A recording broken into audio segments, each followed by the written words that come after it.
Okay, it's starting recording. There you go. All right. All right, fine. Okay. I think we're Good. good. Okay. All Crazy. right. This is Wednesday morning. What's left of it here? August 23rd, 2023. Brent Raynes for Alternate Perceptions. And I got two guests, two extraordinary journalists, investigative journalists who have been looking into lots of what Hynek called years ago high strange phenomena.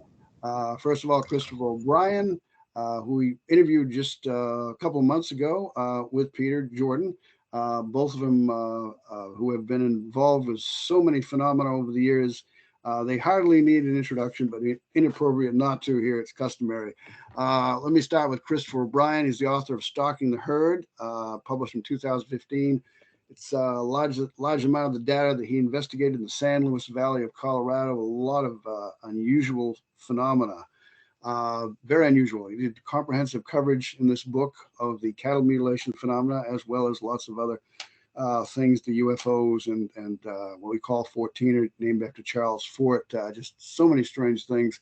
From 1992 to 2002, he investigated hundreds of unexplained events there. It's uh, it's an area, a region that has uh, documented some of the largest database of this kind of information. He's been over 70 TV segments and documentaries and hundreds of television interviews, radio interviews worldwide. And then Peter Jordan, he's similar. He's been very involved in all sorts of high, strange, anomalous things: UFOs, hauntings, poltergeists, cryptids, investigating psychics, and mutilation phenomena as well. He's been a research director of parapsychology uh, uh, division for Vestigia going back to 1978 in New Jersey. From 1978 to 1980, research parapsychologist and co-founder of New York's the Association with Study of Unexplained Phenomena.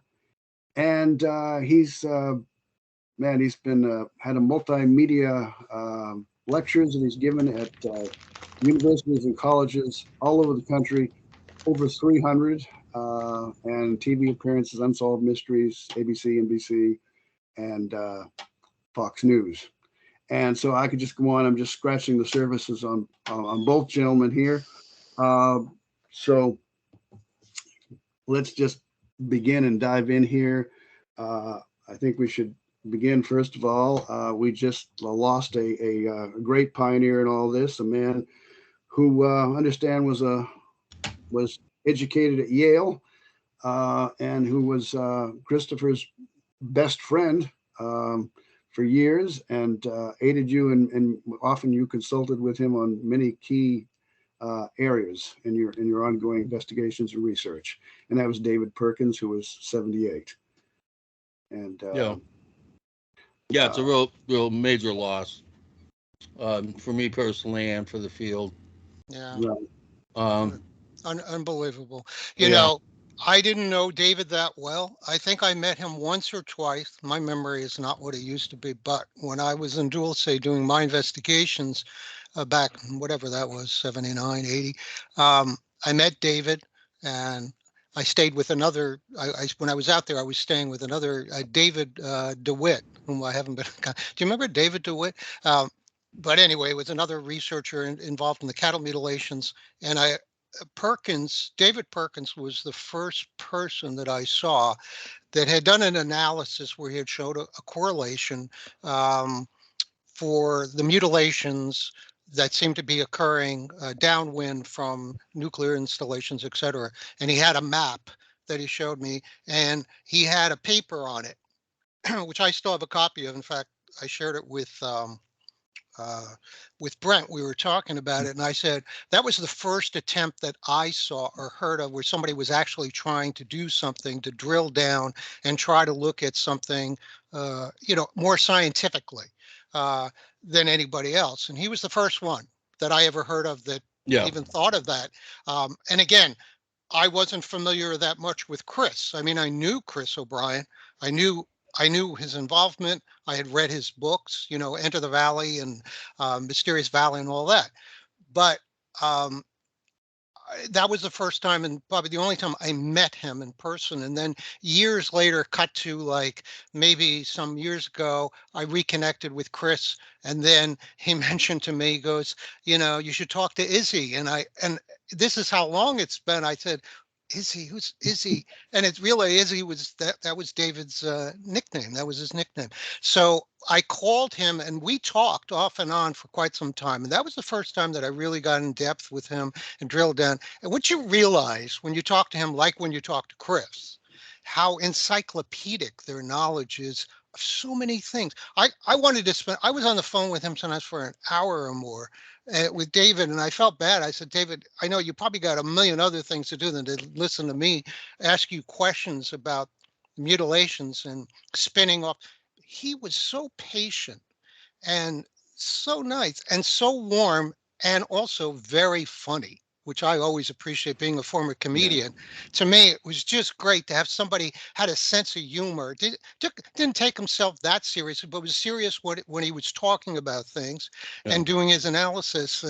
Um, and I realized, oh, this is why Chris loves this guy. This is why they're such close friends. Man, I wish I had a friend like that, that I had been friends with in this field for all those Yeah. years. That you can just, it's so great when you have someone like that that you can go out. So, you know, Well, condolences. And he'd been waiting for me to come along, and I've been waiting for him to come along, for a long time. yeah, yeah, it was meant to be. It was meant to be. Yeah. And you two guys, and then when Stalking the Herd, he wrote the forward in that, like he did in many of Chris's books, and All of them.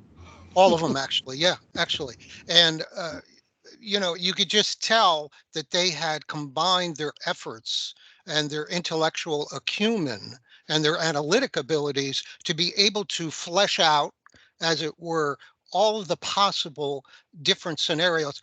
And the thing that was extraordinary about that book, I remember when I read that book, I thought, oh my God, I actually got a headache because it was just so dense. There was just so much. I learned more about cows than I ever cared to know, or about McDonald's. And boy, if you ever want to give up meat, okay, just really, I'm serious. Like he had huge sections about cows, and I'm thinking, wow, I just want to get to the mutilation. But then I realized, oh, I see. He's got a game plan. He's not just doing this to show off his knowledge about what goes on with bovines. But then you realize, oh, there's other things he's talking about in there that are really, really important in terms of a fuller understanding of what potentially might be responsible for the phenomenon. My view of it was more narrow at the time because 1979, I was writing articles mostly, and my investigations were in poltergeist hauntings. That was always my specialty, and other kinds of Fortean phenomena, earth lights, things of that sort.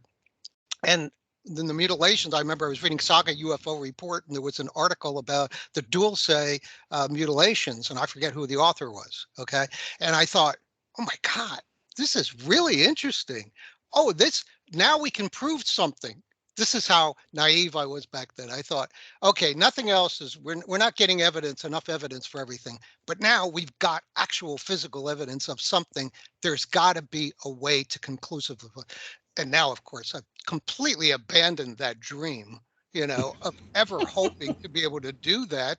It's just crazy. It was insane, and when I ran to Dulce and started looking into the mutilations, I thought, well, certainly, yeah, this is physical. I didn't see any high strangeness stuff out there. I mean, personally, I didn't hear about it from the Gomez's, from everybody I interviewed, you know.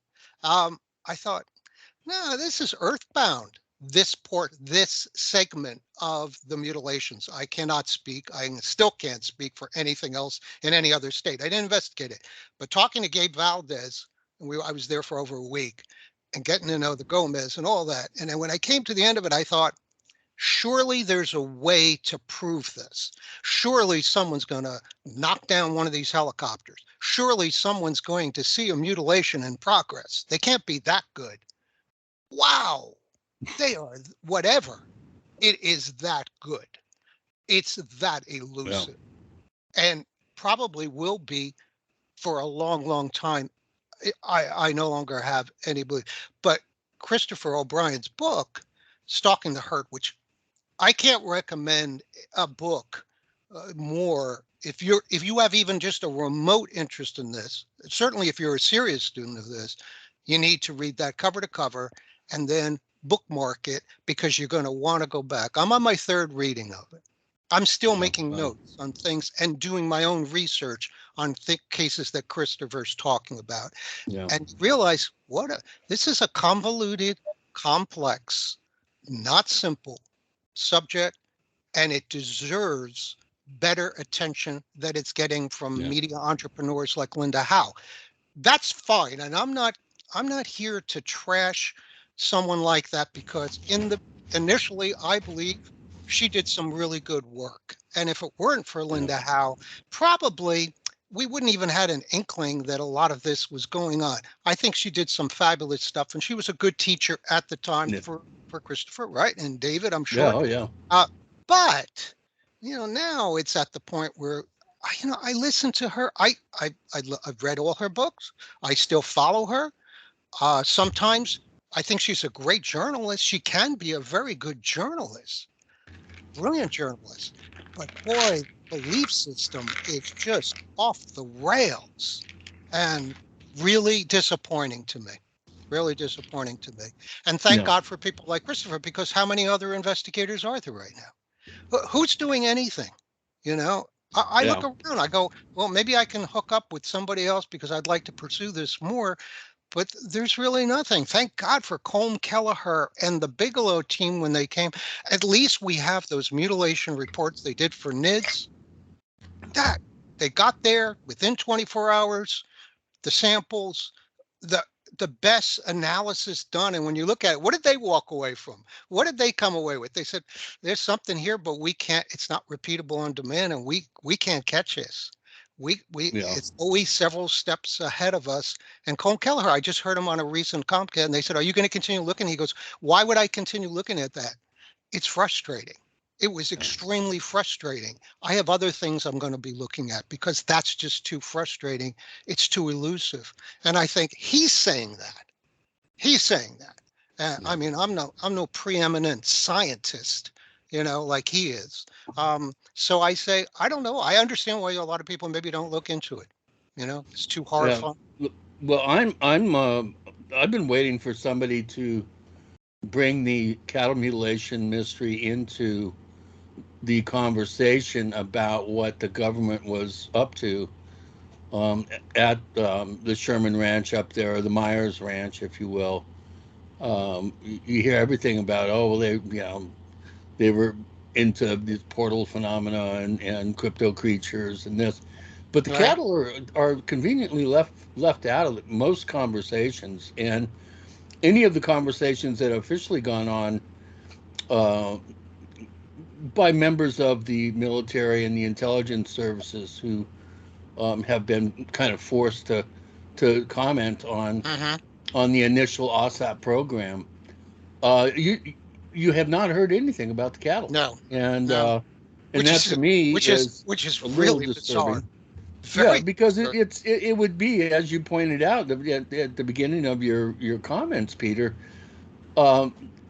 This is the only mysterious phenomenon, or one of a litany of phenomenon that leave behind massive amounts of physical evidence. Correct. And that's what science is all about, is taking evidence and analyzing it and coming up with a hypothesis to explain why that physical evidence is in the particular condition that it's in. And we have a complete cessation of any conversation about the cattle deaths as soon as you put this thing into the new arena where we have Congress and the intelligence services bantering back and forth about this piece of real estate up there that received the attention of $22 million of federal money. And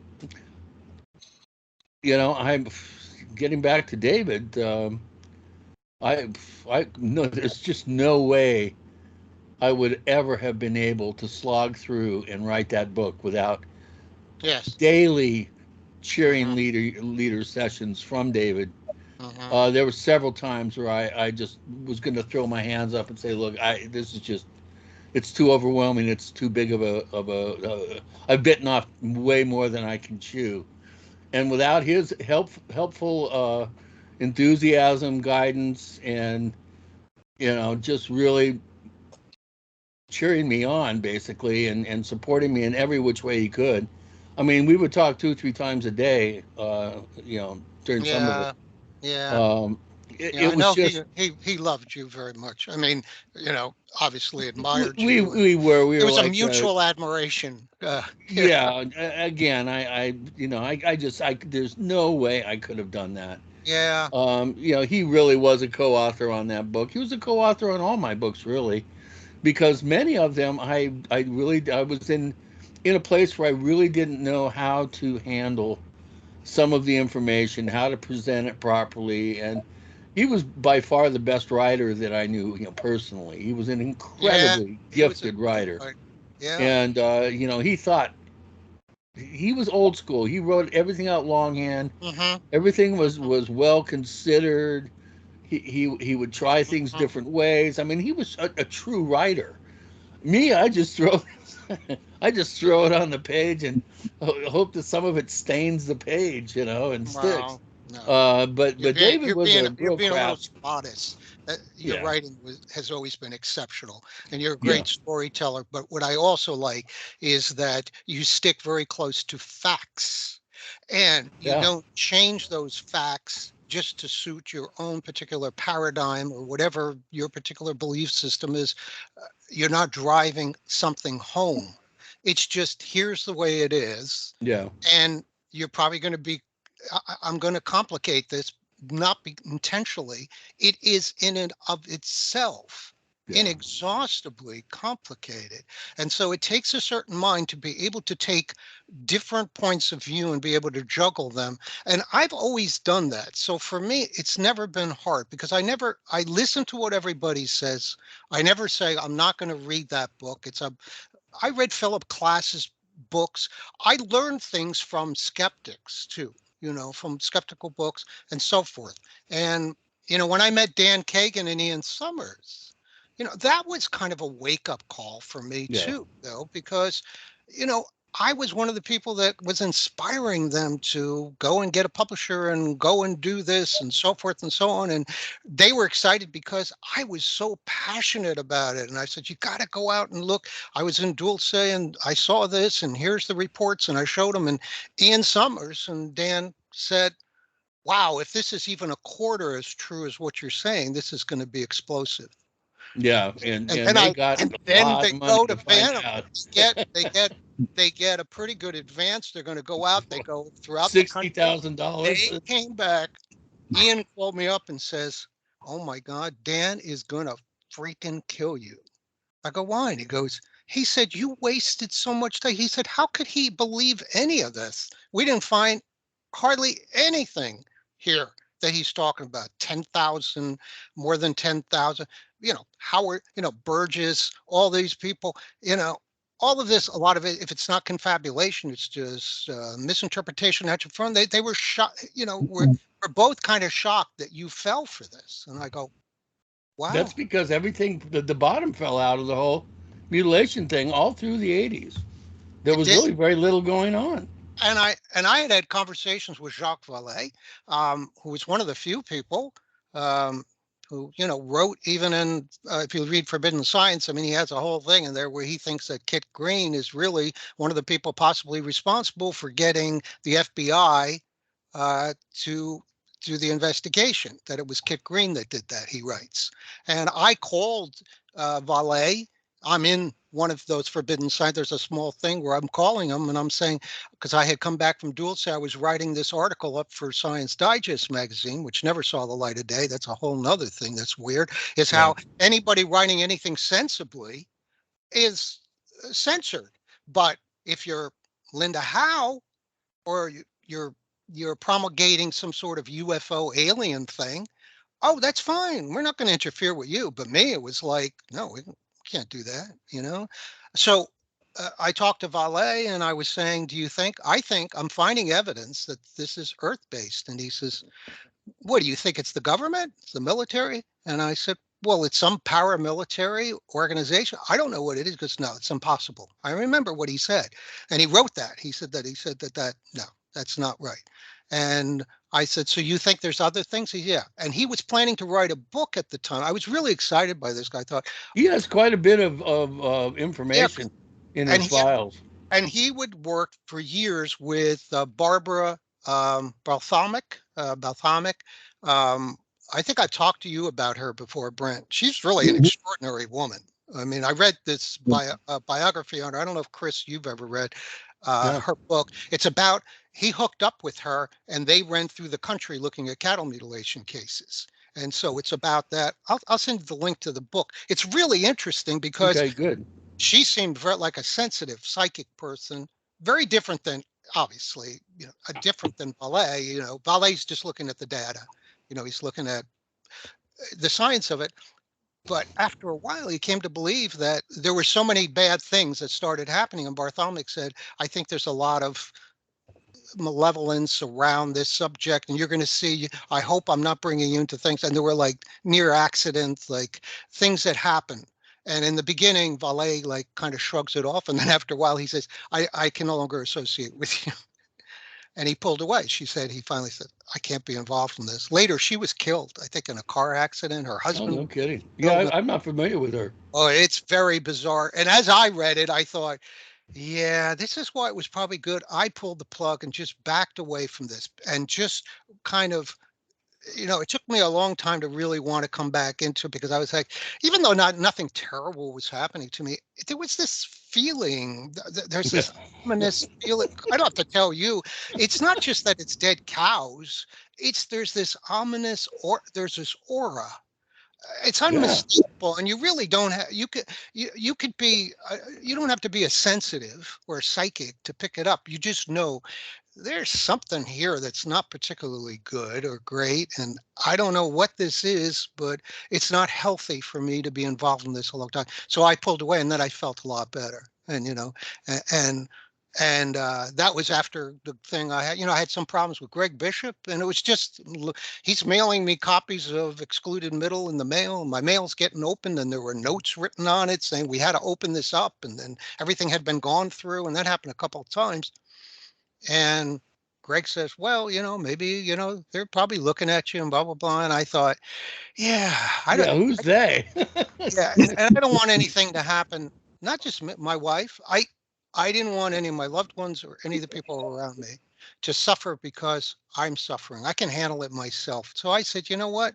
I'm kind of done. And that was kind of the end of it for a long period of time. But Yeah. I was always following it. Because I was Until you did that interview with Greg in 2005. with I think that's Greg, when your and head later, popped back up, and that's when I first got. yeah. And then later, Greg said he was getting paranoid about a lot of things. He made an interesting statement. He said, and I finally decided I no longer wanted to be scared. And I thought, that's the point I got to. I got to the same point later on where I just said, I'm not going to be scared anymore. I'm tired of being paranoid and scared about this. Yeah. As for when you're dealing, I don't care, like aliens, it doesn't bother me, but I'm The scared people. The that people are the scary part. there's suits and CIA and all of that, Yeah. and people doing that. And I was Yeah. working with sensitives at the time, and I remember one who I was very close to. I'd worked with her a long time. She had worked for the police and so forth and so. She was excellent, and she said, turned to me, she says, I hate to say, I've never told you this before, but this cattle mutilation thing, I, I'm being told to tell you, you need to stop and go pick up another hobby. Yeah, yeah. So, do your ghosts, do all of that. And remember, and Brent, I told you about my conversations with Dr. Bertolt Schwartz, who I was very close to, was a psychiatrist involved in UFOs, and we collaborated in a lot of cases. And I told him what I was working on, and he had never said this to me in the entire time that I know him. He goes, you want to stay away from cattle mutilations. I'm not going to tell you anything more, but that's the worst thing you can do for your life. I go, why? And he goes, trust me, it can only bring harm to you. Do something else. And this was a guy who was completely open to investigating all kinds of high strangeness. And I always thought maybe he knew something more than, I knew. And I said, that's good advice. And so I said, that's enough. I had enough. And I also realized I'm not going to be able to solve this. What do I think I'm going to do? Solve this? I'm not going to solve anything. So I needed to give it a break, And now that I've come back to it, it's different. It's more informal, and I don't have that same mindset. I'm not fearful or anything like that. I still find it very fascinating, and it's just, I think once you're hooked into it, it's very hard to pull away from it and to just say, okay, I'm done with that topic. There's just something about it, But, And then last year you hooked me into it pretty good. And yeah, I know, because you were, hey, that's David Perkins and I think that's the other thing interviewed. that, yeah, I found it amazing that people in the like Fortean investigators and people in ufology, especially in mainstream ufology, Mhm, Kevin Randall, my old friend Jerry Clark, mhm. um, Lauren Coleman. I just remember back in that time when Scott Rogo was a friend of mine. D. Scott Rogo. I miss those days. I miss the 70s. I miss the excitement and the communication and the ability to have dialogue with other investigators. And even if we didn't agree, it was interesting to hear their points of view. And now it's kind of like, I don't know, it's like a small subset of people that I even think are interesting, or have much, It's become really watered down. and nobody's in the trenches anymore. I Yeah. really sound old saying this, but I would just say, people would say, I remember the Amityville Horror. I think I told you, Brent. So anyway, the Mhm. Amityville Horror breaks out here in Long Island, and uh, uh, I thought, well, who's investigating? And then the book came out and was a bestseller, and it's all over the New York Times. And I go, this has the smell of hoax all over it. Is anybody else researching that part of it? And I would reach out, and nobody's doing anything. And so I hook up with a journalist, photojournalist from Newsweek magazine, um, and I tell him about the case, and he goes, "You want to investigate it with me?" And I go, "Yeah." And he goes, well, let's call the cops. Let's call all the people that were involved in this and see what they have to say. Call them up. We get a totally different story than what I'm seeing in the newspapers. So the newspapers are just copying what the next newspaper writer wrote. So it's the articles are just like rehashing. Nobody's reaching out. Nobody's taking the extra step to reach out and to actually speak to the police that were involved in the case or this person. And by the time we were done, I said, I can't believe how easy that was. It was so easy. Yeah. And all it took was a Yeah. couple of visits. You had to get in your car, make some interview appointments, and go do the research. And I thought, nobody did this. Nobody thought maybe I should question this and make the calls myself. My point is, like, I'm sure, Chris, you're the same way. If you saw something in the newspaper and there's an article on a mutilation or whatever, it's let me see if I can reach out to this person. I'm just not going Oh to yeah. take.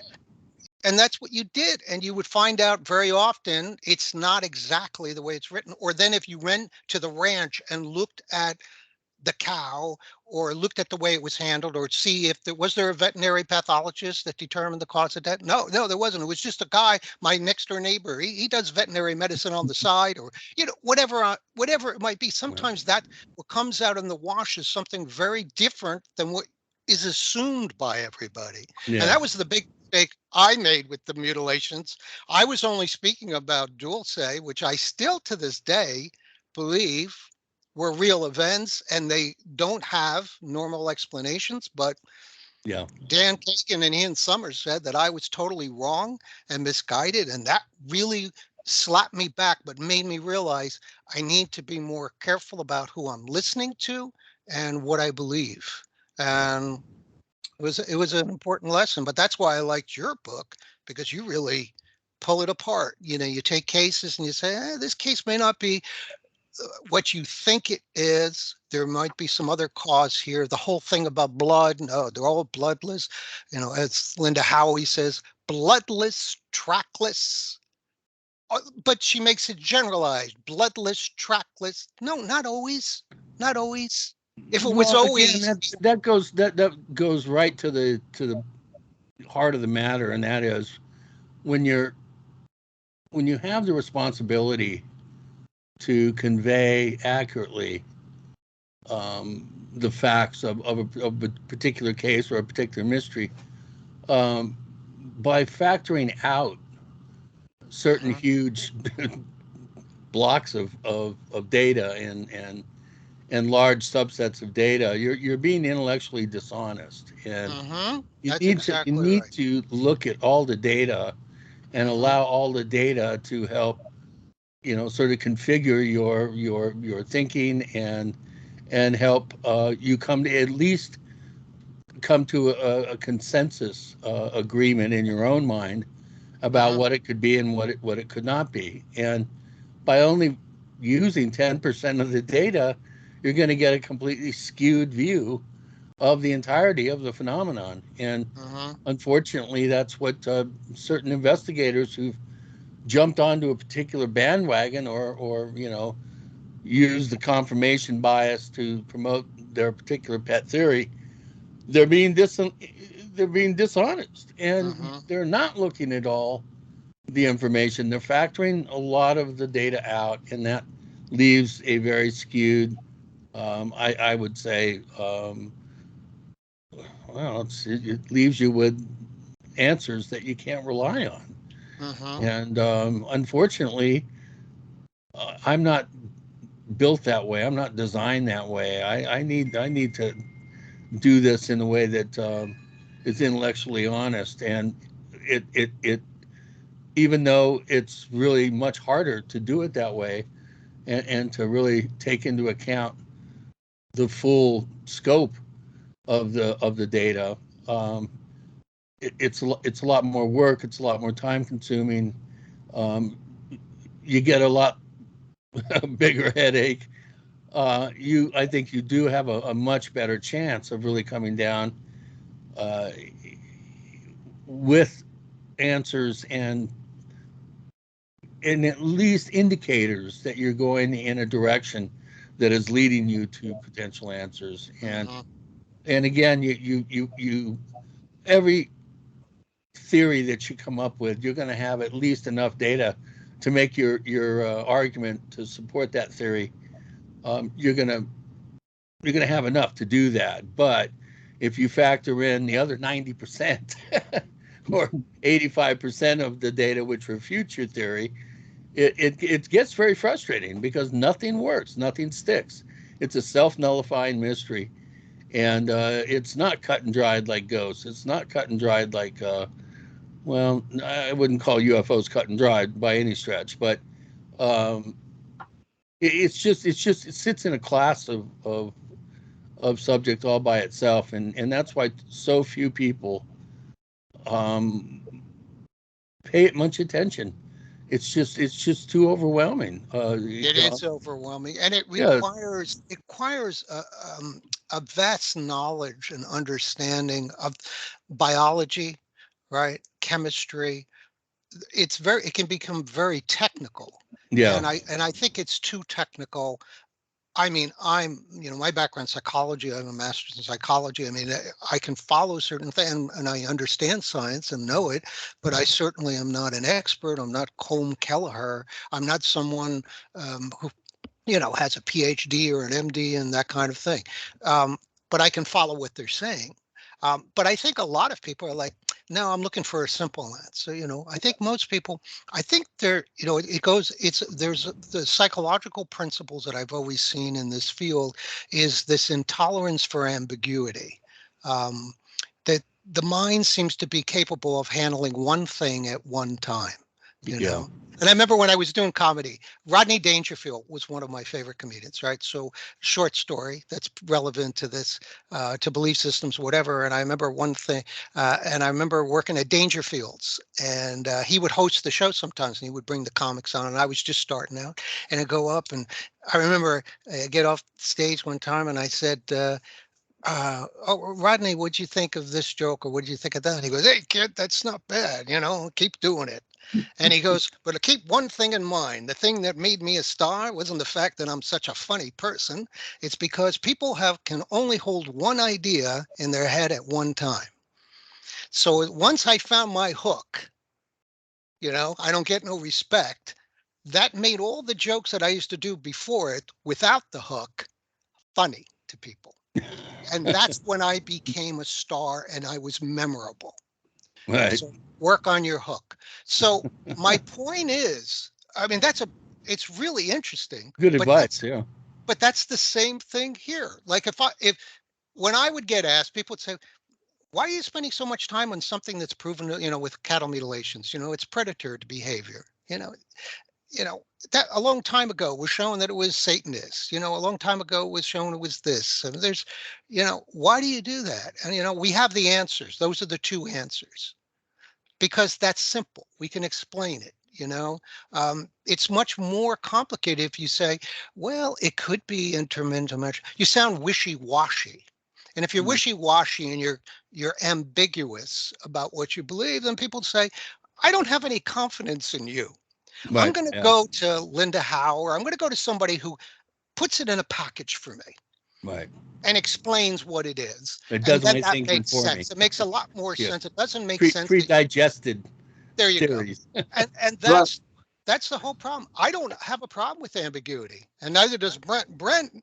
I mean, how many conversations, how many years do we go back? How many Fortean things, MIB cases, or things that you and I have been involved in, where at the end of the day, what do we end up saying even now? I don't know Not what. sure. We don't know. Not sure. I About was that. told by a young man yesterday, said they've proven ghosts not real. I said, okay, good. Yeah, Go with it. and it's Belief is the enemy, he said, right? and it's shame. It's a shame because we just don't have a lot of those researchers that we used to have that would go in the field or whatever and grapple with the ambiguity of these findings and then publish them and say, well, this is what we found. We got up to this point, but we can't extrapolate and say this. We can't Yeah. generalize. Uh, We don't have a and, lot. and thanks, to you for bringing me in touch with, uh, David Perkins a few months ago, and where I could exchange information with him, and what little dialogue we had. And I'd hoped to do an interview, but of course that didn't work out. But he Yeah, put that me, was our plan, was to have both of you on because I always felt it's even a better yeah, conversation talking about these kinds of topics if we get your insights and his sights, which I always enjoy and then too. while I had him, was in contact with him. I remember you and I talked about Tommy Bland, who would back in the 70s Yeah, had yeah, contributed a lot to the field, and we didn't know what happened to him. You said, you thought you heard he was in Panama.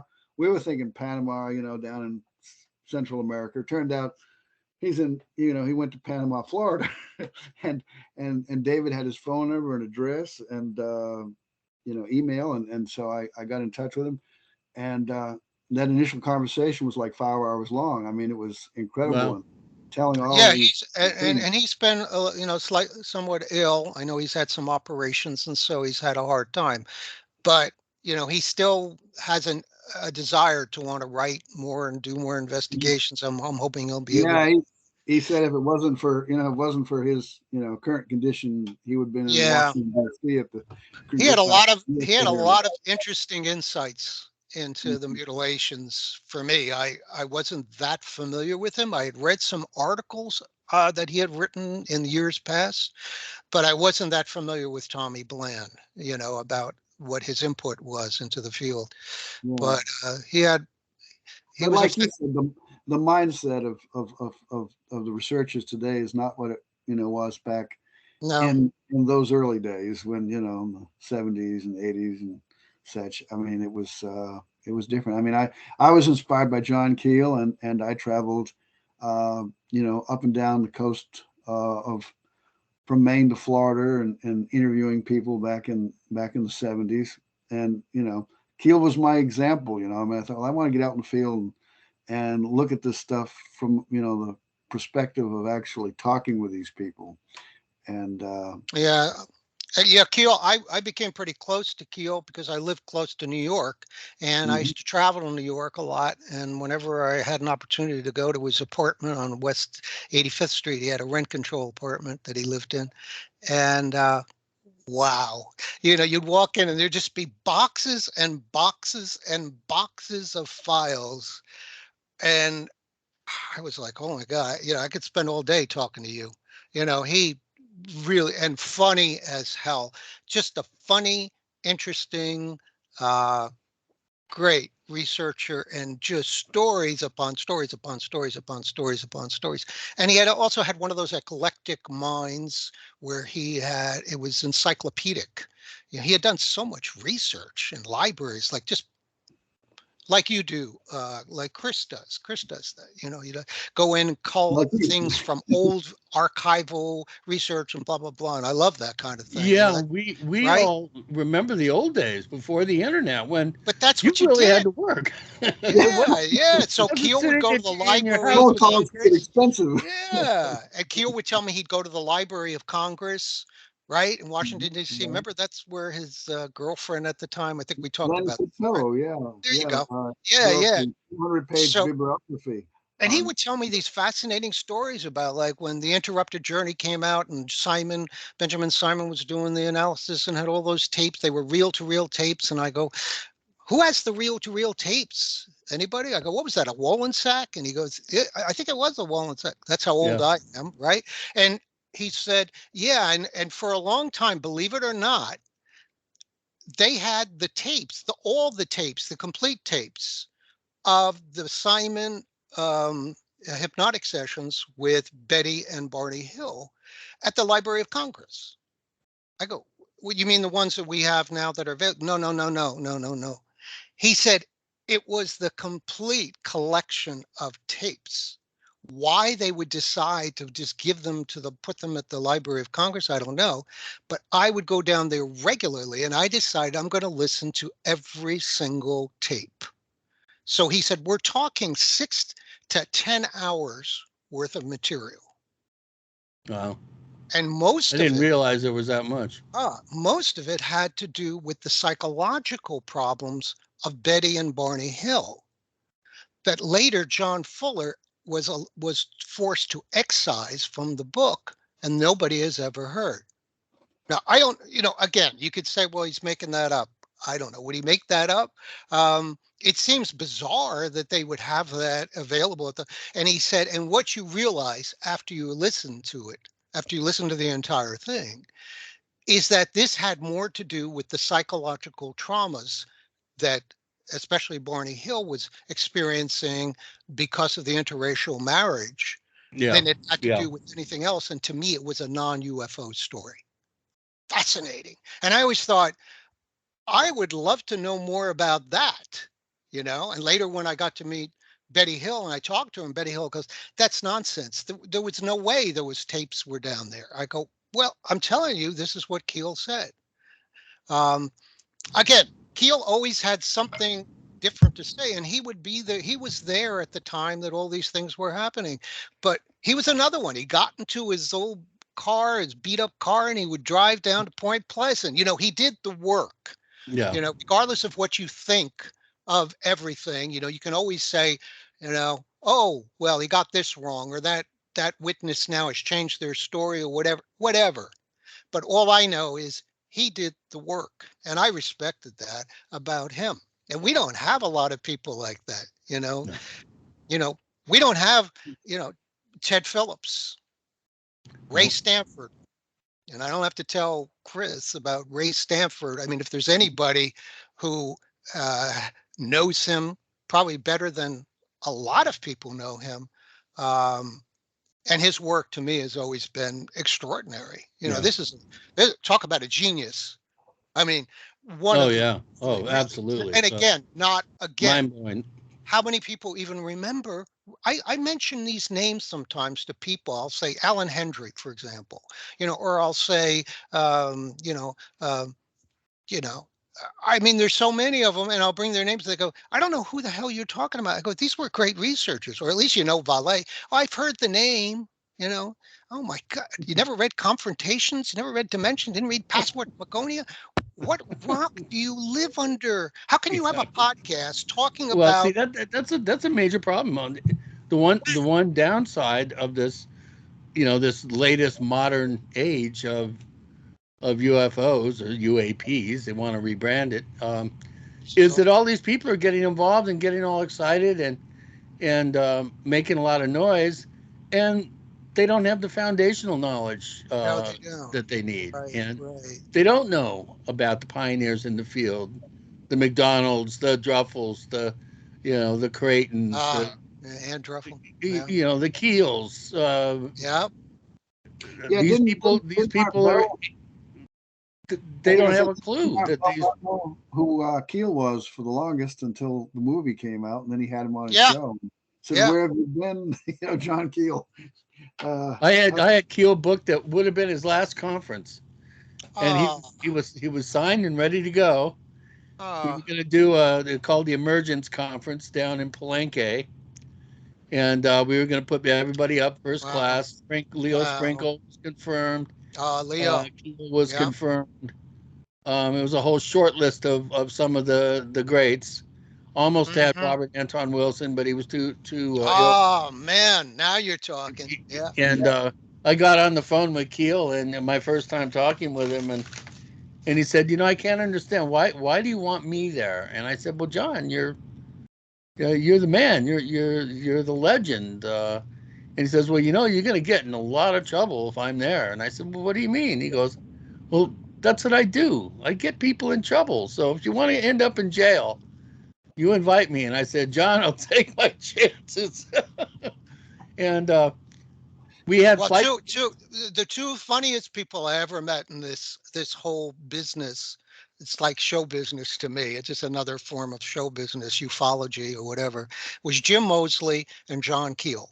Yeah, And if you ever wanted to have a great time, hang around with Jim Moseley and John Keel. yeah. Oh Oh God. my God, Yeah, my sides would be aching. They were so funny. I mean, they yeah. were Oh total yeah, gadflies, and they are the ultimate tricksters. I mean, Mosley is the yeah, ultimate trickster. yeah, If we're yeah. talking about tricksters, between him, I don't know, Gray Barker or Jim Mosley, I don't know Yeah. which one was a better trickster or more or prominent or Well, powerful.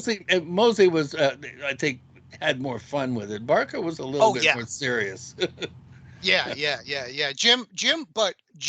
What was interesting, I didn't really understand Jim Mosley until I got to meet him, and then I realized, like, I had so much in common with him about the way he thought about things. He came from a place where he really was serious about, like, if you look at his original group that he had, whatever it was called, this CIS group or whatever. He had a group up in New York State, and he had these newsletters. And if you look at those newsletters, which I have and read, they are the most detailed, data-driven Yeah, newsletters. It's like no nonsense, and he is totally serious. He wants to get to the bottom of it. And I think then there was something that happened with White Sands, that he was tracking down something with somebody that saw creatures and a landing and all that. And then that fizzled out. And from that point forth, he told me he just came to have a cynical view about the field. And then he started to realize this is a great circus. It's yeah, a and that's where the and so sausage news that's and that's sausage what, and a lot story. of people in ufology hated that, which I thought Yeah, was funny because I never considered myself a ufologist, so I didn't have a pony in the race as far as that concerned. I just thought that that's I think it's funny that it is funny, like, this yeah, one's arguing about this and the Eisenhower document and the signing, and I'm thinking, oh my God, you're spending all your time on Majestic 12 and all your time on Roswell, and right. okay, it's okay, but where ultimately is that going to really get you to what you want at the end? No.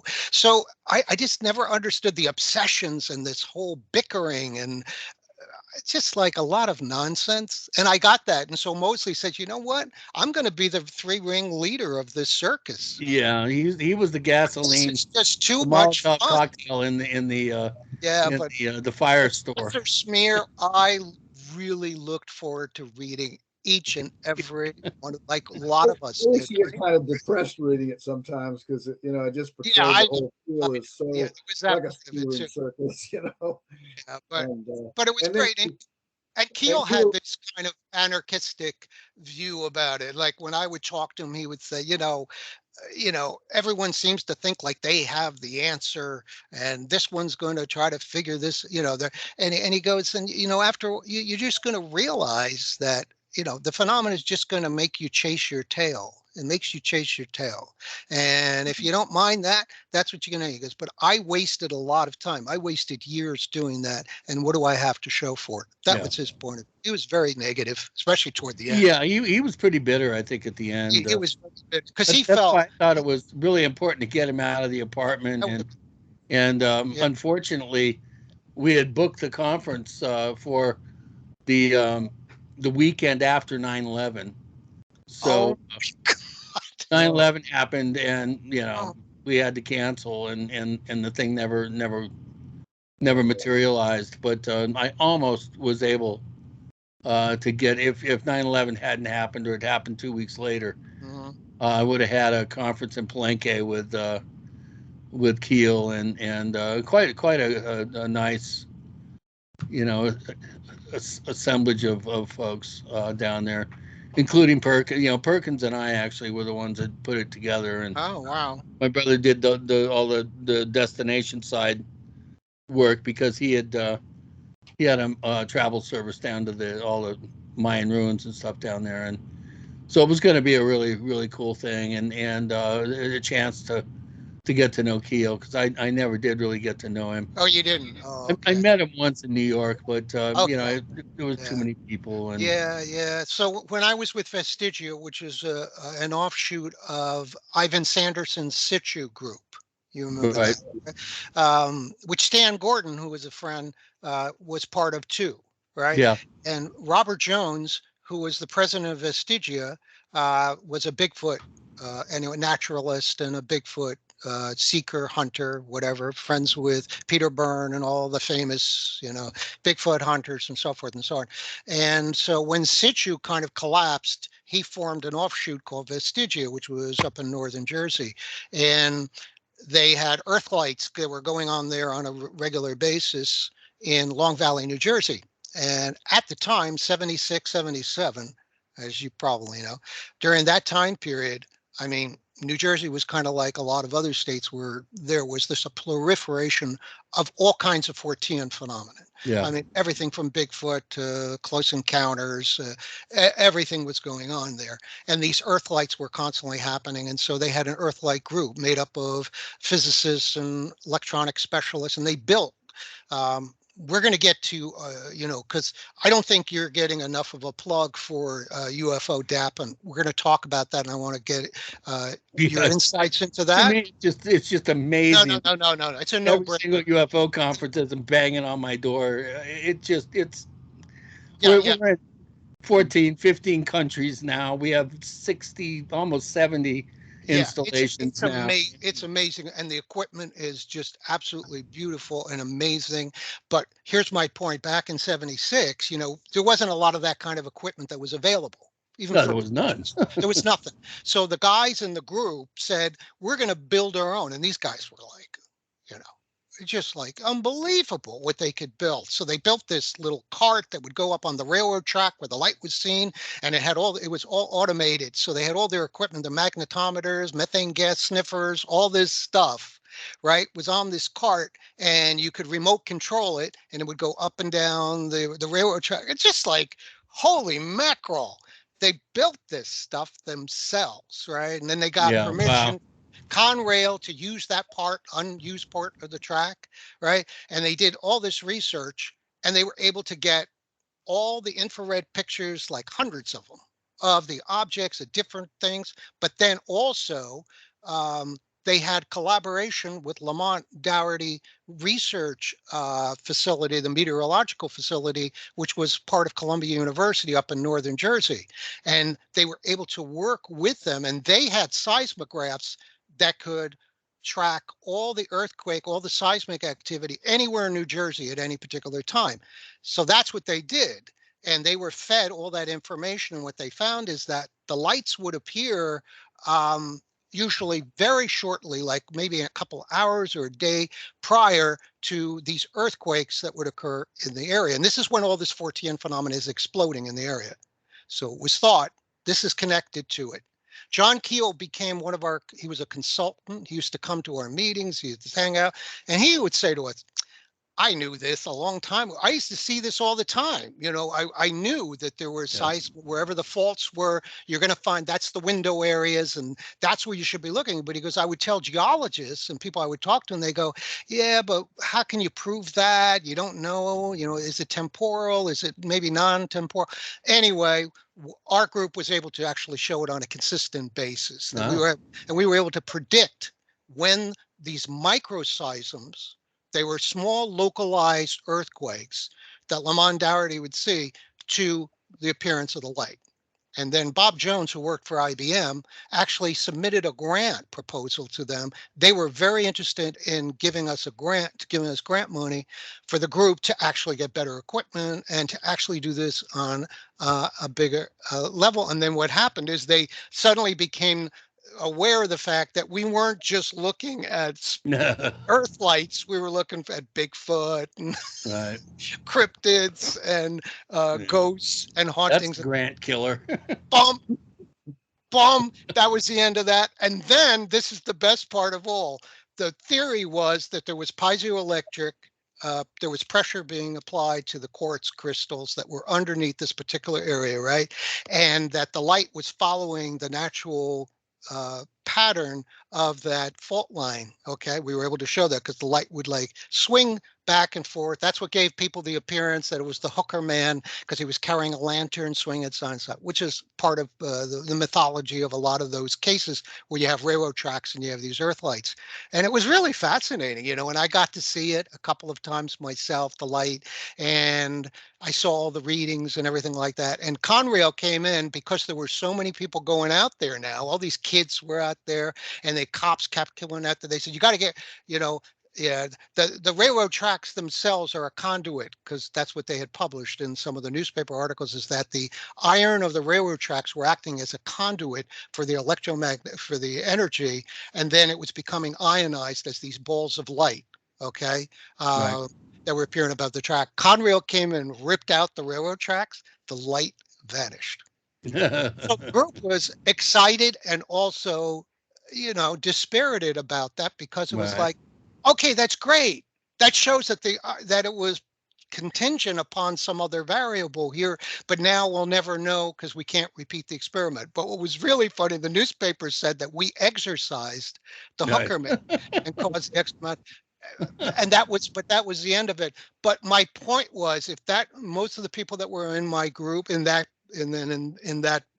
Earthlight group, would have loved to have had the kind of equipment that Christopher has put together to do this kind of research, because, you know, who was ever doing this? I mean, you had people like doing project identification with Rutledge, right? But I don't know how sophisticated the equipment was. I remember that book, and I remember reading saying, yeah, that's really important to do that, you know? Yeah, or Ray Stanford back in the mid 70s.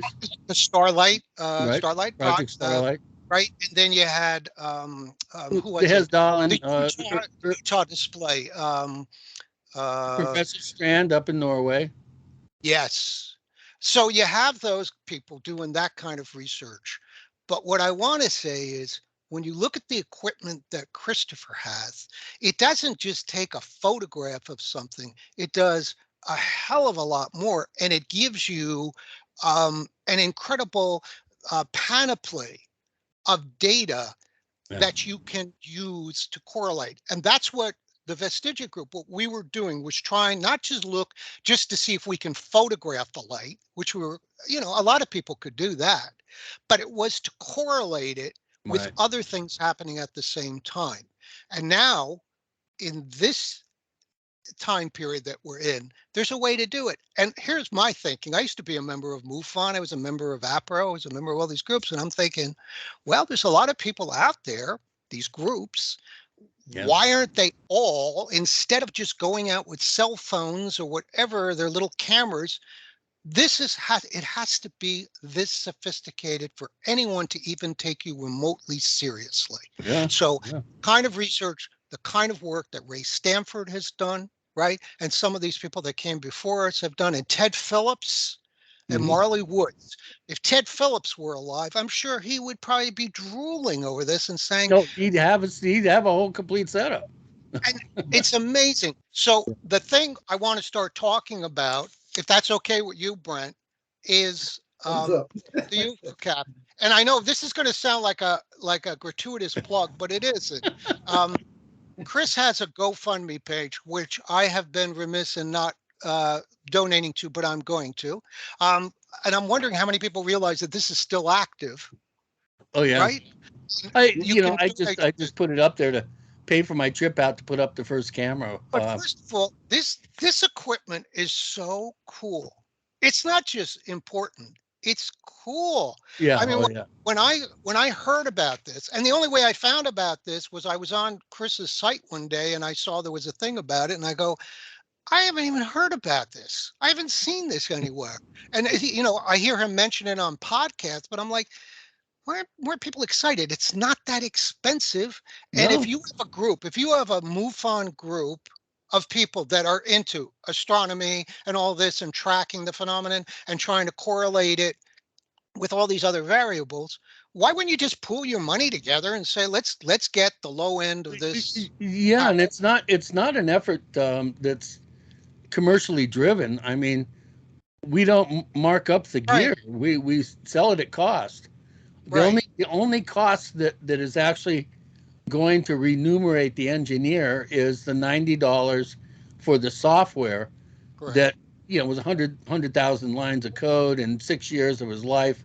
And I think charging $90 for that is not a big deal. Everything else is at cost. And so what you have is a system that can have up to 6 video cameras of various sorts inputted into the MSDAU, or it's a multi-system data acquisition unit. And in that unit, you have recording magnetometers, recording gravimeters or accelerometers, a whole 3-pack of them. You have a radio frequency spectrum analyzer. Wow. You have a complete ISIS, the same exact package for humidity, temperature, atmospheric controls that we have on the International Space Station. That's in there. And then there's room for more inputs if you want to put additional experimental pieces of gear in there, whether it's recording very low frequency analog audio, or maybe plugging a laser in, having some sort of laser experiment, whatever. I mean, there's room to have your own gear to plug in. All right. But, so let me ask you this part, because I'm not sure I understand it completely. So is there an identification system? So let's say there's a plane flying. Yeah. Oh yeah. What is it? Yeah, how does it do trained that? it with artificial intelligence to be discriminating. So you have okay. cameras.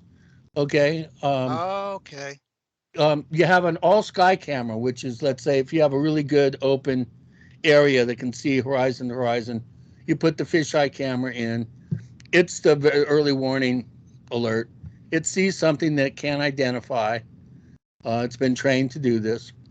It immediately alerts the system, which goes into record mode.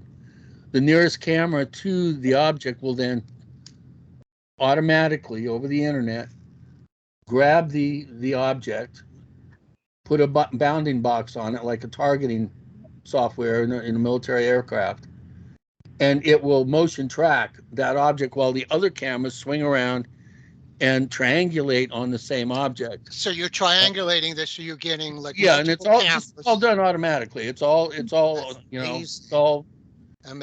part of the system. And so what you have is a continuous readout of the Earth's magnetic field, the Earth's gravity, and any changes that occur in that. Plus you have a frequency analyzer that's going up and down the spectrum looking for any perturbations in the radio frequency Mhm. envelope that exists in the area, and all that information is being recorded. Now, it's not going to go into record mode if a bird flies by or an insect flies by or there's a shooting star or there's a regular commercial traffic. We're plugged into radar 24 to eliminate any transponder aircraft. We can also coordinate with the IFTTT for and space.com for look straight down photographs of the area during the event from space. There's a way now that you can get that data and all this information Wow, and this that collected. is, And it's it's you have a astonishing. folder that says unknown, and so when you get that email notification from the system, let's say it happens at 3:30 in the morning, you'll get an email. Hopefully, you have your own special sound set up so that when you hear that sound, you can get up, turn your system on, which you can monitor from anywhere on the planet that has Mm. internet, and you can go there and view the event happening if you get up quick enough in real time. So it not only records and does all these wonderful things automatically, it lets you know that that's going on so that you can be involved in the process That's as amazing. well. Now, I know you said that so this is now currently being deployed uh, in multiple locations All over the world. It's in of the world. Indonesia, Okay, Australia, but South America. but here's my question. I wanted to see some examples of this, right, Mhm. in action. I think I found maybe like on your YouTube channel, I found like maybe one or two, Yeah. and I couldn't find any others. My question is, this is probably more of a sales thing, um, but also just for educational purposes, it would be great if people could see examples of what people are finding throughout the world Right. using this particular system. Right. Is there anybody like currently in you know that people that we know that are using it here from MUFON or any of the Well, UFO group or well, who's using? the uh, the Skinwalker Ranch TV show. It's Yeah. it's kind of embedded in their gear. Also, the new show Beyond Yeah, Skinwalker you know what? Ranch. It's funny you said that because when I saw this, I said, I've seen this somewhere, and I think it was from one of the episodes that I was Yeah. watching. Yeah. Okay. Well, and Okay. then Beyond Skinwalker Ranch, that's the centerpiece of their gear when they go out. They're going around to different hotspot locations and doing experiments, tweaking the. They've come up with some ways they think that they can trigger phenomenal events, and it's very Wow. interesting that it appears to be working. And that's Really? they have UFODAP is what they're gauging the response Okay. And to what the show, what group is that? What Beyond is it? Skinwalker Ranch. It's a History Channel show that has been Oh, I on don't one. even know that. And that's something I don't know that one. Okay. Yeah, uh, I've been working with them on their new season. I'm kind of How long has this been? and handcuffed a little bit about how much I can talk about it, but since I'm not under contract yet, I can talk about it a little. They're taking the gear out and they're using it to gather data and then bring it back for um, Eric Barr and Travis Taylor and the team at Skinwalker Ranch to then analyze the data Wow. that they So collect. so Beyond Skinwalker Ranch is the same production company No, as no, it's a Hunt for different Skin, where it's production totally company. separate. It's a separate production company, but Brandon Fugel is one of the executive producers on Okay. both shows. Okay, on So both shows. he's worked out a deal with History.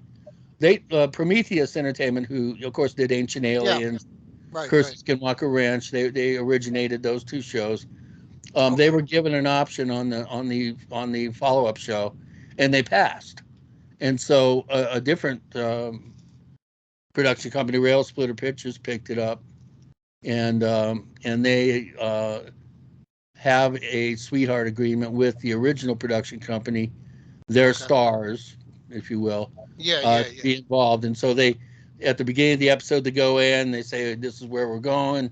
Good luck, guys. They go out, they do their half-hour worth of investigation, basically. Half hour in TV land is Yeah, 20 minutes. Yeah. Well, no, it's half hour, full half Oh, hour, oh, counting okay, commercials and okay. everything. Yeah. You add that on top, so it would be 40. So it's already had one season beyond They Skinwalker? do, and they went to Okay, I'll have to look that up. the ranch that Katie Page, the Clearview case. They Yeah. went there. They went to the Bradshaw Ranch outside of Sedona. I saw that episode. They went to the Miller Ranch out there in Los Animas County in Trinidad.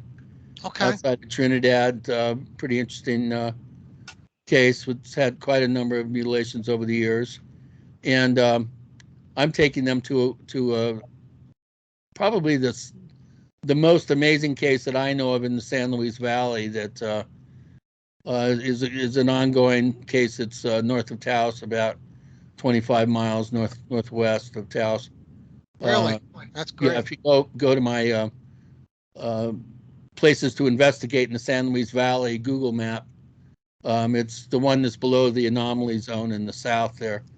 Okay. An amazing case. Wow. And I've been working with the production company on developing possibly a couple of shows that we're going to be doing there. That's great news. Shooting in probably That's great in to hear. November.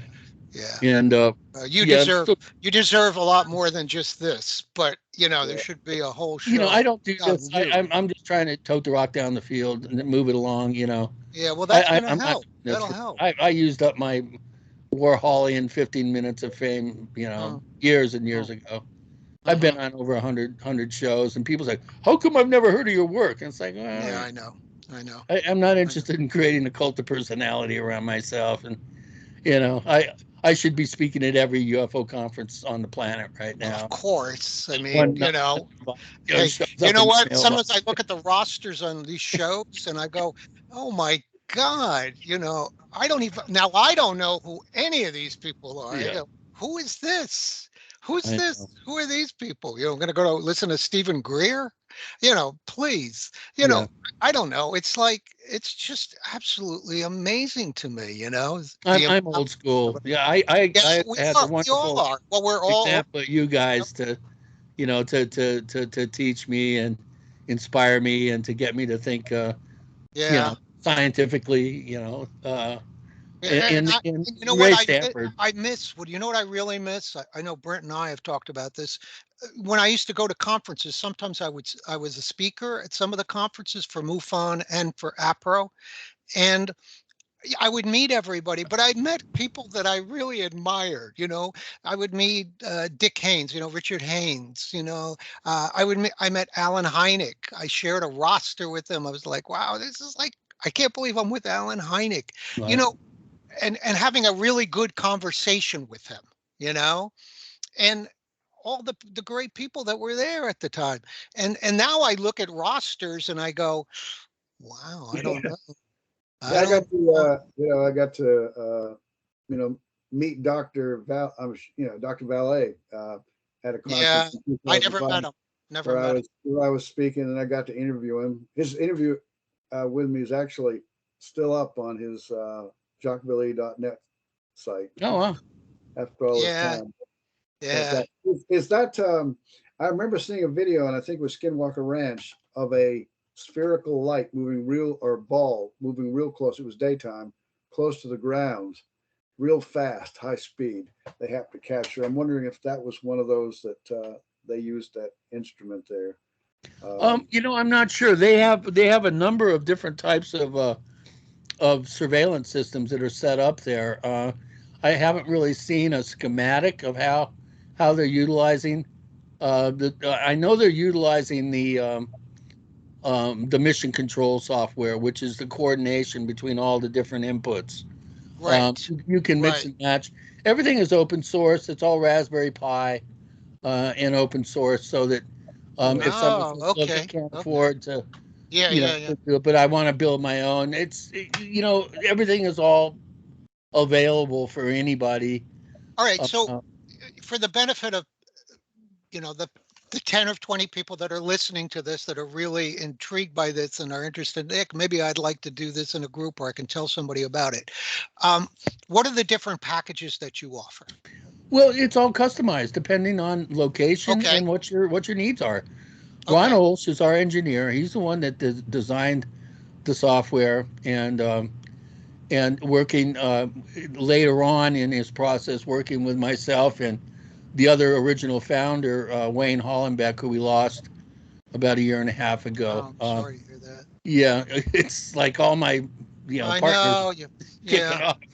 So I'm the only one left now, but Ron anyway is he was with the LA UFO study group for many years Okay. since the 70s, and he had the same vision that Wayne and I had, starting when Wayne and I met back in I think it was 2007, when he came to a talk that I had put together for Ray Stanford in Sedona, and I had invited Wayne and Sandra Marsh, who was the speaker coordinator for LA for California MUFON, and so she brought Wayne along, and he brought a camera and a bunch of Ethernet cable, and fast talked me into putting it up on top of the theater in Sedona, to the inaugural attempt to do a surveillance setup. And so we worked for 12 years together until his death. Wow, 12 years. Trying to get this whole thing off the ground. And we really needed an engineer. Our engineer burned out and kind of deep sixed us. And we found out about Ron. And so we got together with Ron and we combined forces. And instead of it being the San Luis Valley camera project, we came up with the idea of UFODAP, which is the UFO Data Acquisition Project.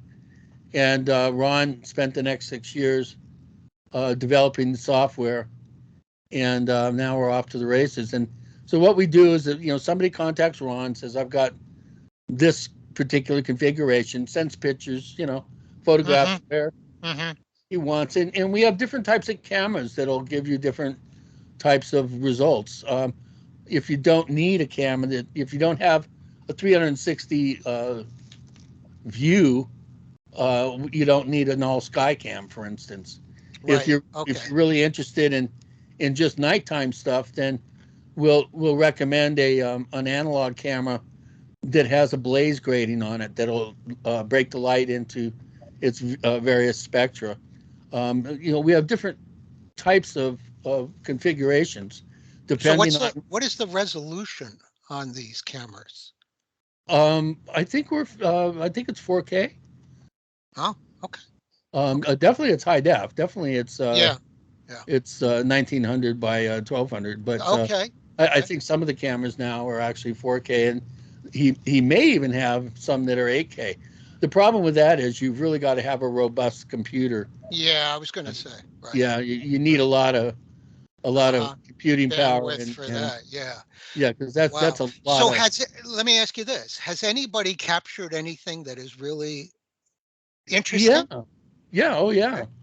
Is it shown anywhere? The way it's set up is because it's on the internet, people have the ability to include us in any data mining and any sort of analysis. So people have the ability to either hold on to their footage, or if they want the services of our partner, UFO Data was put together by Mark Rodiger and Alexander Flint. Leslie Keene was on their board.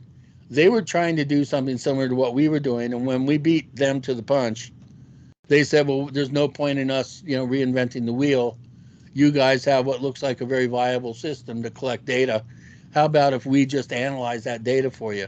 So that's our trade-off with them, is we're going to supply them with the data. They're going to supply us with a real scientific and academic analysis of what people capture. Wow. So people have that recourse if they want to. Now, we really haven't gotten to the point where we're really pushing that. What we want people to do is get proficient with the gear. We're right now in the midst of putting together a push to get people to start sending in their data. We're not, we don't want to be pushy. People have the option to either send it or not, but we haven't been really making it an issue. We're going to start doing that now because we've got literally gear all over the world. I mean, we're in 3 places: Wow. Germany, Italy, on Crete. We're in the UK. We're in Brazil. It's just amazing. We're in Australia. We're in British Columbia. I think 14 or 15 states. So Well, we're now at the point where um, we should be starting to see some really good stuff. Just on the I'm, TV shows, I've seen some really good. and hopefully we don't get into a situation like you have with MUFON or some of these other groups where they hog all the data. They don't want to share it, or this group doesn't want to share this because they think they have, the Holy Grail. And we never see a lot of data Well, because of there that, is a problem, right? and that is that you don't publish before you don't publish information that's been given to the media or been promoted all over the public. Right. If we're I going to do any understand. good science, we got to hold on to the data so Right. that it can be published and then released. Right. There is a way to do things, and in the scientific community, and since that's our goal, we are keeping certain things close to the vest, just because it's the way science is done. Um, Obviously, there we should start releasing some things soon. Yeah. And By the TV way, shows, I the wasn't TV talking shows are about showing you. some really cool stuff. I Yeah, I'm mean, not on talking about Skinwalker you. Ranch they You've got always some really good stuff. Who has?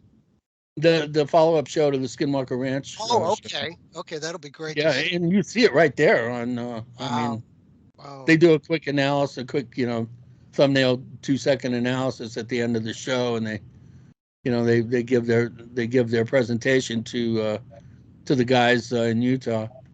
But Well, because I've grown really, you know, I can no longer tolerate YouTube videos where first of all, the cameras aren't the proper cameras. Second of all, there's nothing else correlated to anything. There's no dialogue about it. There's nothing to right, read. Uh, I'm used to you know reading how you case. can tell a hoax is when you Yeah, turn the sound up. yeah, yeah. So it'll be, it's really refreshing to hear this point of view because this is something I've always thought this Yeah, would be good to see more of this yeah, type of oh yeah, thing. and you Why? will, you Because there's will. such a vacuum, and I'm Yeah, glad that it's getting picked up by networks and by cable shows that will, make this prominent so that it'll be featured and that, you're right, involved in, and hopefully we'll get and more gear out there. that's nice. What But about SLV? Now, do you have this in the valley? Is this set up? yeah, there's actually 2 cameras in the valley. One Okay. is obscured with bird shit. Our fake owl is only Yeah. worth Yeah. to a certain extent. I have somebody is going to go and clean off the dome. Oh, that's nice. Then Jay Widener, who you may know, I know the name. yeah, he's got a camera, and I don't know if it's all set up yet, but he's got a setup out there. I got to call into him. I need to it's been so overwhelming for me recently with Yeah, my I own health understand. and issues that I've been battling. I've kind of fallen a little behind the 8 ball myself. I need to get in touch with Jay and I'm when I go out and do this episode in November, we may go up to Crestone as well and do and investigate this portal that I'm been aware of for many years. This very location specific area, and we're going to have all the gear set up and kind of tweak it a little bit and see if we can elicit a response. This one particular 100-foot circle is just everything from trooping fairies to these Really? weird undulating transparent forms to Wow.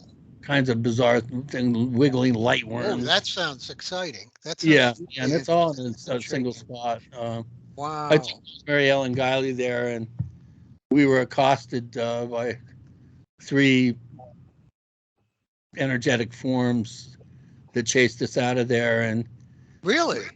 we literally backed out of there. We were going backwards, Holy mackerel. and the 5-minute ride back up to the house where we were staying, neither of us said a word. Oh my God, it's the gin. Exactly. Yeah, I know. Wow. I was sitting at the table. She was sitting in the easy chair, and we were really quiet. And I said, "Okay, first you tell me what you experienced." And she told me exactly what I had experienced. These two That's points how long all ago? Oh, across. This yeah, 11th okay. night, right in front of Wow. us, in a form that went behind us. And normally, when I Yikes. go into that space, I ease in. It takes me about 10 minutes. I get into a meditative space and kind Uh-huh. of in there, and we barged in with no preparation, and we were chased out. And I was telling her, I said, "Wow, that's exactly what I felt." And I pointed out this thing that went. It was like a dog or something that went around behind us, and she said, "I was wondering what that was." And I said, "Well, it was like something low to the ground, whatever." And then she says, "Well, one thing is, I sure hope it didn't follow us back here." And a plant jumped off the windows. It went bash in the Oh, middle of the so this is floor. a very active area. Very active. She Wow. freaked out. I mean, I'm so glad she was there and was my witness for that one. Holy mackerel. Oh yeah, this is a Yeah.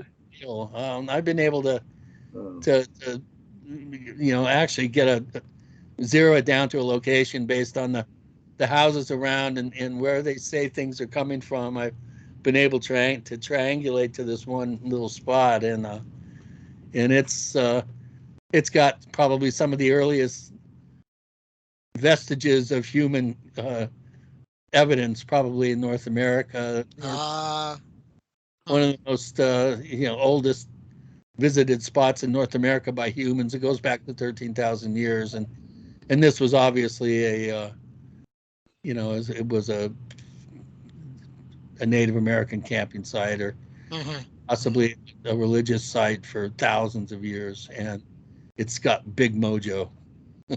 It wow. sounds like Big Mojo with a Well, capital we M. need to get the Oh, show up there, and then start mackerel. broadcasting certain frequencies and doing other things, and seeing if we can kind of Evoke it. Oh tweak it, God. provoke it to Wow. make its Wow. presence known and That's paint Did, the area. amazing. did Rosemary or you ever write this story up about this? This is quite a Nope, never did. never had. Huh. I never Wow. did. I haven't. I was waiting for her to do it, and she When I did know. she passed not that long ago, right? What, Yeah, yeah, about a year ago. Carly? Yeah. I didn't know her. I read her books, but I didn't know her personally, you know. Yeah, she wrote 56 books and 9 encyclopedias. Yeah, she was incredibly prolific. She's Yeah. Well, when I found out about this case that I was talking about earlier down near Taos, I had been approached by, the couple had approached Clifford Mahooty, my Zuni elder friend, and he immediately said, "Well, you got to call Chris because he's the only one that I trust in going out and dealing with these types of things." And so that they contacted me through him, Wow. and Wow. I contacted Rosemary and said, "Look, if you ever get a chance to get up in this direction, there's a case I'd really like you to, you know, to check out." And she immediately arranged her schedule. And I said, in kind of a quid pro quo thing, I said, "If you help me out on this case, I'll do a 3-day trip around the valley with you and show you all the cool spots." And she jumped all over that and did it. And we had quite a fun time actually going around. You've had some amazing adventures, you Oh yeah. know. And again, I want to tell people, um, if you haven't read Enter the Valley of the Mysterious Valley, first of all, you got to start with those two.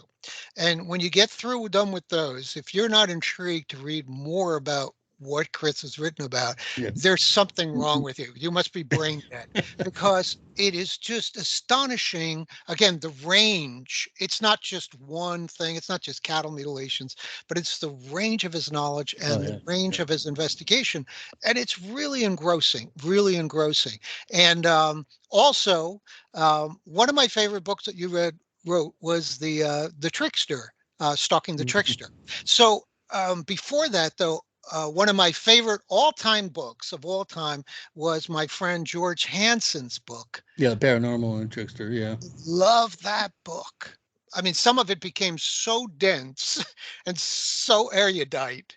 I Yeah. mean, his mind is so analytical that I thought, okay, now he lost me. I don't even know what this is. But when he starts focusing on paranormal experiences and the Bud Hopkins and the Linda Cortile and all Yeah. that, I thought, oh man, this is brilliant. I mean, the way he's applying this is brilliant, you know? Yeah. And then I read yours, which is really great, you know? Well, I tried to make it more like an internet website to Yeah, attract the it's younger almost like you kids, could just, and I got if, slammed for it. no, no, Good. no, no, no. I knew exactly what you were doing. And I thought this Yeah. is very useful. If you're looking for a specific thing about a specific mythology, about something related, you could look it up in here. Yeah. And this is I a did it great more as a reference book. resource. Yeah. It's a great reference book. So, And of um, course, the last chapter is the big warning about AI and the internet, and the yeah, AI that's it. sentient and the internet becoming its hiding ground. And Hmm. what I say in there, the first thing that'll happen when AI, we get the singularity and AI goes sentient, the first thing that'll happen is it'll hide. It'll go Yeah, to I places we remember you can't saying find that. it, and then Yeah, it'll yeah, take notes. And five yeah. minutes later, it will know how to dominate us. Uh-huh. It'll Uh-huh. only take about 5 minutes. Right, right. And I just always, when you say that, I think of Arthur C. Clarke, and I think of the yeah, first time I saw 2001, yeah, uh, exactly. Space Odyssey, and I remember the Hal thing, and I thought it was funny, but it was disturbing, and I thought, no, this is, and how many years ago was that, right? And you go, no, this is what's going to happen at some point. Yeah, Be yeah, careful what you wish for. But um, again, great book, all your books, just great. And of course, Stalking the Herd for those who can stomach, sitting through everything, talking about cows being mutilated and all that kind of stuff. I mean, it's gory. That's the other thing. I think some people are just like, I can't read this. I can't read yeah, this yeah, stuff. I can't read about. I love animals too much. Well, so do I. Yeah, which is even more of a reason why you might want to yeah. read. Exactly. Well, the reason why I start out the book with our ancient history of in our relationship with cattle, it goes Yeah. back 30,000 years, is because a lot of books about the paranormal or about particular phenomena don't give you a context to bounce the information off of. And I really wanted people to get a real visceral sense of how our relationship with cattle, started, developed, and has progressed for thousands of years, and how symbiotic our relationship is, and how almost incestuous it is. And, Hmm. uh, and it's only with having a real good knowledge of our relationship with bovines that you're going to be able to digest all the cattle mutilation information. And you really need Yeah, to you see. will learn everything, Yeah, including something I will never forget is how many hamburgers are in a McDonald's hamburger. How many cows? yeah, Holy moly. I mean, when you start reading again, if you love meat, if you're a carnivore, you are not going to like what he has to say here. But I read that and I thought, wow, yeah, I don't eat a well, lot of they beef admit up too. to 100 cows can be in a single burger. It's amazing. It could be as high as 1,000. Yeah. It's Oh, boy. insane. But Yeah, there's so many little things like that. There's so many other things that are so interesting and far reaching and go beyond just looking at it in terms of, oh, it's aliens and somebody wants the cow no, because no, because they need a protein drink and that'll be yeah, good no, for them. That's no, no, no. satiating. You know, and it really covers the entire gamut of it from the very beginning all the way to the end. And, one of the things you pointed out uh, in that book with cattle mutilations, which I kind of remembered. I remembered it from Tom Adams, because Tom Adams had a wonderful monograph, which we all know about choppers and the choppers and the choppers, right? And where he was documenting all of these cases of rustling that were taking place prior to mutilations Yeah. being discovered. So there were rustlings that predated the, the mutilations occurring in the same states, same places.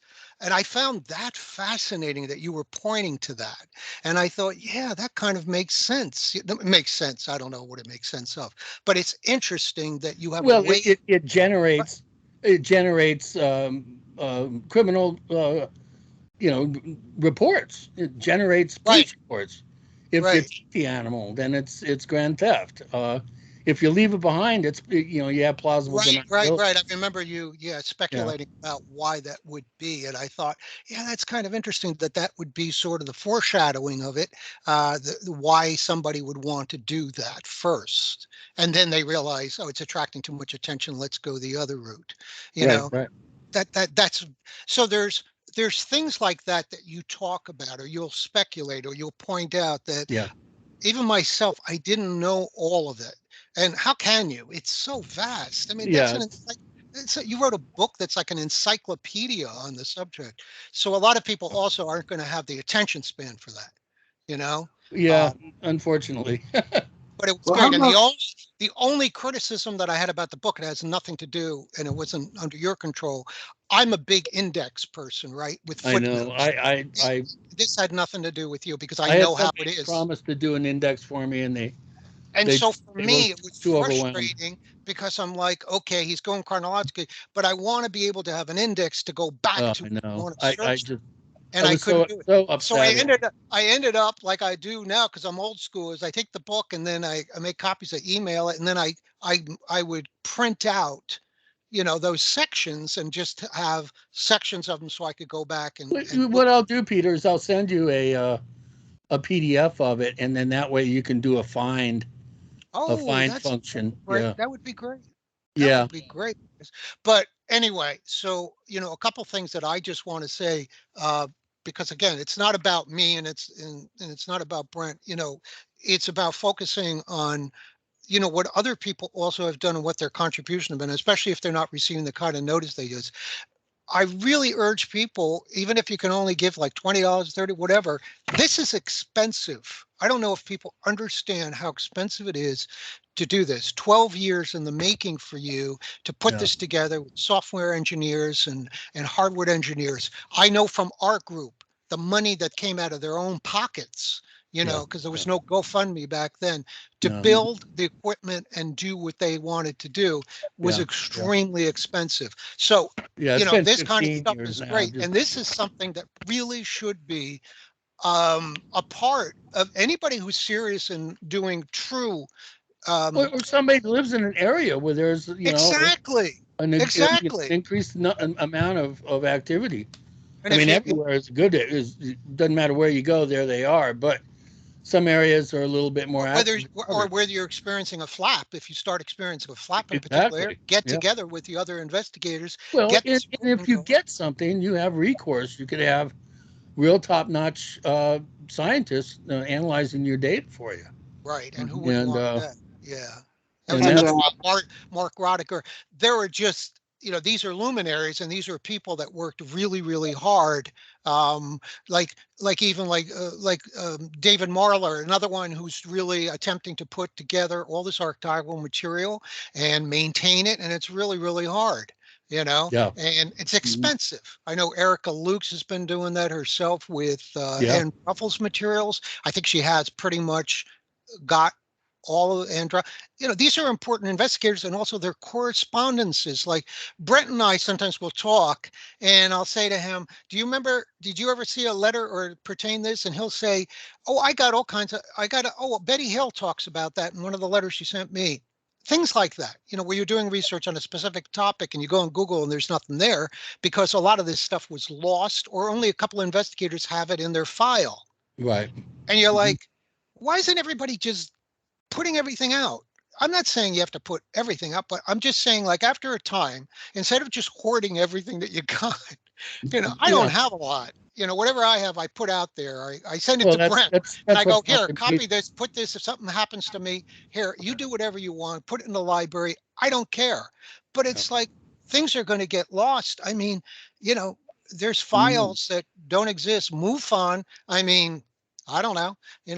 The Carpenter affair with these these morons, who so-called psychotherapists and doing hypnosis and all that stuff, and they just vacuum everything and take stuff, and then they resell it to Bigelow or whomever, and then they take the stuff and they Well, just actually, they were reselling it to the government. reselling it, and it's like, first of all, it's personal material. A lot of it has psychological testing results, medical information. I'm sure names are redacted. I mean, But even so, they didn't give you permission to use that. I yeah, would that's never, questionably.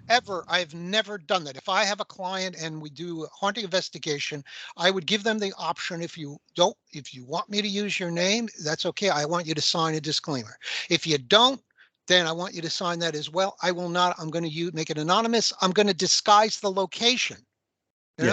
People say, well, why did Ted Phillips and his partner, what's his name, Brent Ferraro? Yeah, Tom Ferrario. Why do they disguise it to this day? Why don't they reveal where it is? I understand why you do that for a location. I understand that perfectly well. We were overrun with people in Vestigia. This is years ago, coming to a site and making it very difficult to do the work that needed to be done. But what I'm talking about is there have been investigators who have been investigating these stuff for years. They have files of stuff, and they just like, I don't know what they're waiting for. I guess they think someday, I'm going to Well, have. they want to monetize it, And obviously. then you know what happens? Here's what happens in real life, because a lot of these people are married. Okay. And what happens is the wife, after the husband dies or the investigator dies, says, I can't wait to throw all this shit out. Yeah. And they just put it in the dumpster. Happened to our group. Every single person that was in our group, including Robert Jones, the wife, everybody, took all the files and burnt them and threw them out because they hated what they were taking away. I'm hoping that that's not going to happen with David Perkins' files. Well, why would it? Because his partner absolutely hated. That was the one thing she hated most about David, is that he would, number one, be interested in it. Number two, spend the amount of brain power and thinking and so it's time. another, that would And be, so that would really I'm sitting here, I'm holding my breath. Hopefully Marlar's going to be able to get, Marlar got all his UFO books, and David packed up all his cattle stuff and was going to have Marlar send it to me, but that never happened. So really, yeah, so I'm kind of sitting on pins and needles right now. what the hell? Wow. But these things happen, and I think if you don't think ahead, I think some people think, well, I'm going to live forever or whatever, and you never know what's going to happen. And then you say, whatever happened to all that material? What happened? Ted Phillips. There's a lot of material there, and I know Tom's doing what he can. He's trying to do that, and hopefully that material too, we'll get to know more about that, because there was a lot of really interesting stuff from Marley. The Marley Woods is also one of those just incredible. Yeah, Beyond Skinwalker really has been working on the family there to go ahead and allow them to that would be wonderful. They won't do it. They won't do it. I know. That's what Ferrari says here, and he still won't. He said, I'm not disclosing. I learned from other investigators where basically it is. I know exactly where it is, but I would never even. I would not even share that. If it's up to the individual if they want to release that or they want to, whatever. But why interfere with that? Why get in the way of that kind of research? But what you've done here with this equipment, that kudos to you. I mean that is just, that's great. That's great. Thank you. It's been a real, like I tell people, don't call me a ufologist. I'm not a ufologist. Right. But if I was, I'd be devising something like UFODAP. Well, John Keel considered ufologist a dirty word, didn't he? Yeah. But I'm not one of those guys. But if I I always was, considered myself a Fortean. yeah, Keel me too. Or talk, an he used to say, anomalist. you know, I don't know. I liked anomalies, yeah, anomalistic Yeah, research. yeah. I I've called myself an investigative journalist and an anomalist. that's Exactly. I good. mean, I don't know how you could just be interested. I never got that. I never got the mindset of I only investigate UFOs. I'm not interested in Bigfoot. I don't even think that exists, and that's I, not I, pertinent. Yeah. And that I goes see into it that as, whole thing of, so yeah, you're telling me that if you're going to investigate a UFO and there's Bigfoot over here, you're mhm. literally deleting that from the frame. Okay, Yeah, that's out of the frame, right, of reference, and you're just going to concentrate on that. How do you not know that that might have something to do with it? That there could be some sort of, I Yeah. know, well, correlation doesn't, it's not the same as causation. Got that. But it doesn't mean that you shouldn't throw it out because you just don't know. So you should look at that. That was like Keith Wolverton. The thing I love, here's what I really loved about, uh, uh, you know, the book, The Mystery Stalks the Prairie, right?